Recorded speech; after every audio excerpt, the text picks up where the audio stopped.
Good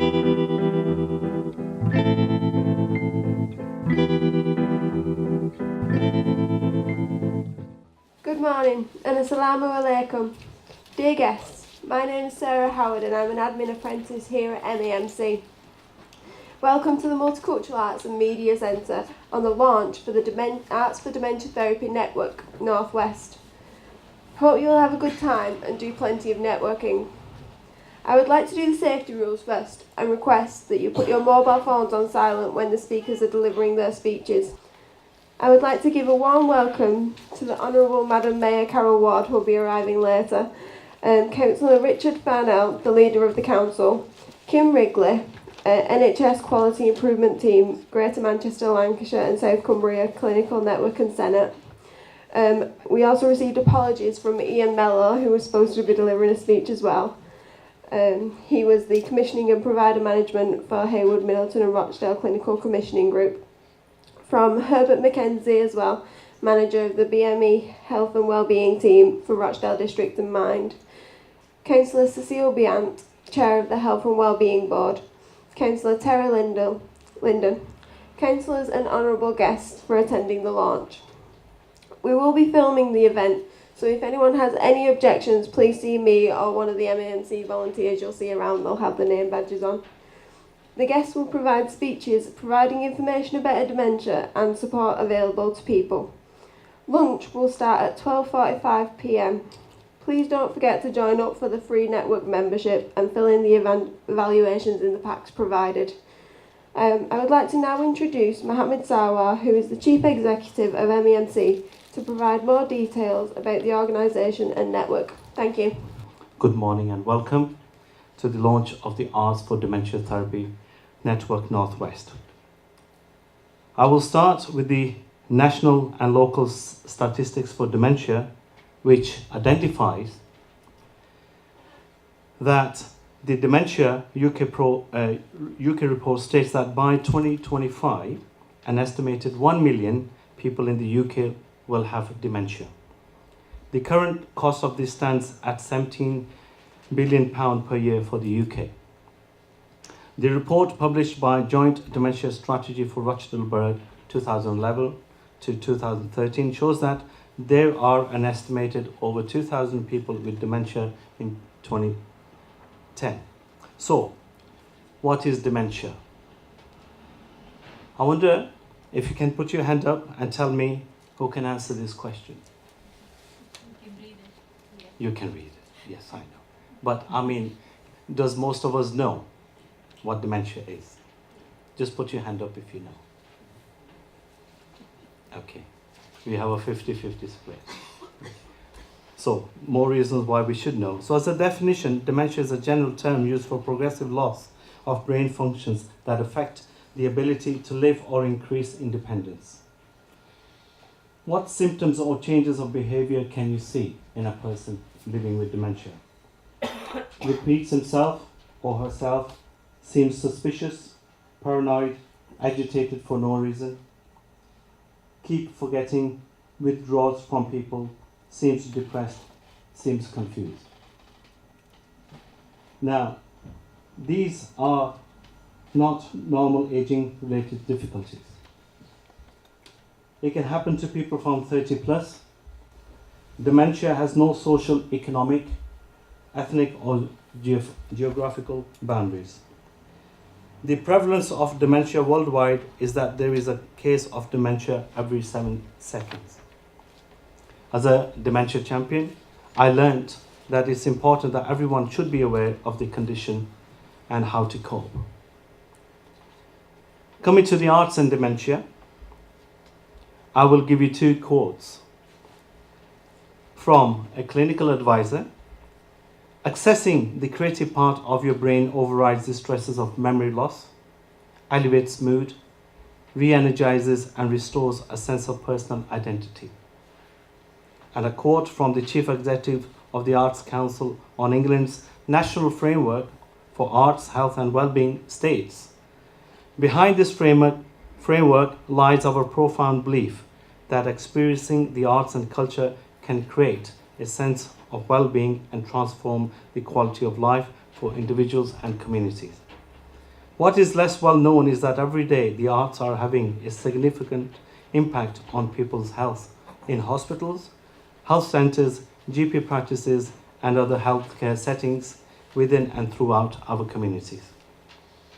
There are numerous ways, specifically, arts and health activities can promote the good health and well-being of communities, improve the mental, emotional, and spiritual state of health service users, create or improve environments in healthcare settings for staff and service users, help people improve their options for healthcare, and support patient choice, help medical staff, carers, patients, and families to communicate more effectively with each other by offering opportunities for social interaction, involvement, and empowerment.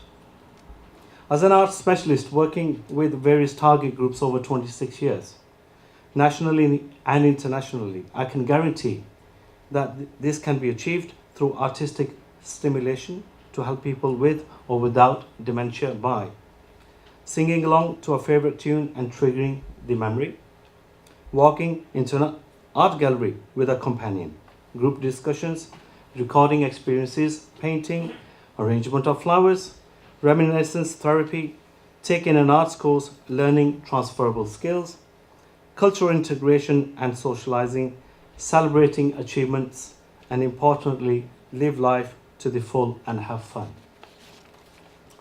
So the idea behind the Arts Therapy Dementia Network Northwest.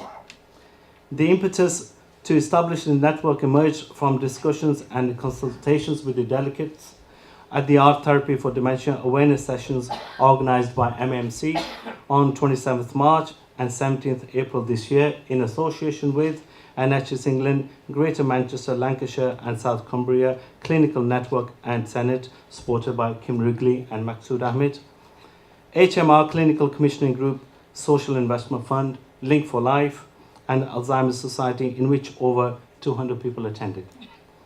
MMC invited people from various organisations from May, and I am proud to say that the development of this network has been possible with currently about 20 member organisations and individuals over the last 6 months, meeting monthly at MMC, devoting their time and experiences to collectively draw up terms and reference for the network. Some of the current network members involved have endorsed the need for this project, and these include Making Space, Rochdale District in Mind, Everyday People, Rochdale Pioneers Museum, Alzheimer's Society, Asian Women's Project, Rochdale Circle, Stoneham Housing, Rochdale Council, GMLC, GMLSC Clinical Senate, Sam's Art, Millicare, MAC Clinical Care, Rochdale Borough Housing, Possibilities, Home Instead, etc. And sorry if I missed any. So the aim is that MMC, in collaboration with Network Steering Group, proposes to support carers and people living with or without dementia by using creative activities as a medium to improve the health and well-being. There are also issues for South Asian communities to increase their awareness and know about dementia through various languages. There is a lack of awareness and access to professionals. The stigmatization in the Asian community is very strong. What MAMC has done over the many years is to bring people together from all backgrounds and engage in real projects. We should be proud of this network and can now move forward by consulting with each other, connect with the relevant organizations to join the network and artists to share creative ideas and resources on how we can make a difference to people's life with or without dementia. We hope that we will enable local strategic partnerships to build the arts into their strategies within the public health and Rochdale Borough-wide dementia strategy. The video presentation will take you through the planning of the network and what we intend to do from February onwards. Welcome the panel here to the Art Therapy for Dementia event, which is organised by Multicultural Arts and Media Centre in collaboration with community organisations, and supported by Greater Manchester, Lancashire and South Cumbria Clinical Networks and Senate, Clinical Commissioning Group, Haywood, Milton and Rochdale, Social Investment Fund, and Link for Life, who are committed to engaging with patients, carers, and members of the public in promoting awareness of dementia and mental health well-being. Briefly, as an organisation, we provide services to young people, unemployed, and the elders through arts and media activities, accredited courses, work placements, and work club to all communities of the borough and the Northwest. We believe in this grassroots development. We believe in people becoming resilient together, learn together. Some of the stuff that Grace talked about Dementia Friends, is right down our street from our strategic approach in the CCG. So all this work is something that we really believe in and want to progress going forward. Getting back to dementia, we're opening what is the very first unit in the Northwest. We've done a huge amount of research about dementia and medicine. We've got a very strong belief in the governing body board in the CCG that we use a test. And the test is, what would I want my grandmother to look like? What would I want the service my grandmother would need and deserve?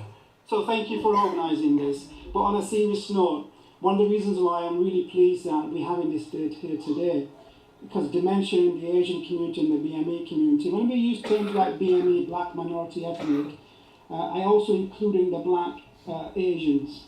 I also include in that African Caribbeans, I also include in that faith groups like Muslims, Sikhs and Hindus. But what is a dementia-friendly community? I've added a definition onto the slide, but just to say out, a dementia-friendly community is a community where people with dementia feel understood, respected and supported to live independent and fulfilled lives. What does that actually mean?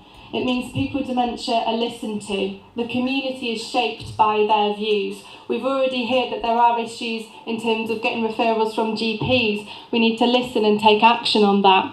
We need to empower people with dementia so that they feel that if they've got an issue, they can bring it up and they will be listened to. Next, I would like to invite Kim Wrigley, NHS England Quality Improvement Lead, to give her speech. Thank you. Well, thank you to Mohammed and the team for inviting me. I'm here representing NHS England and in particular the Strategic Clinical Networks, and my role in the networks is as a Quality Improvement Programme Lead, which is all these big titles, and I suppose ultimately it's what does that mean in practice.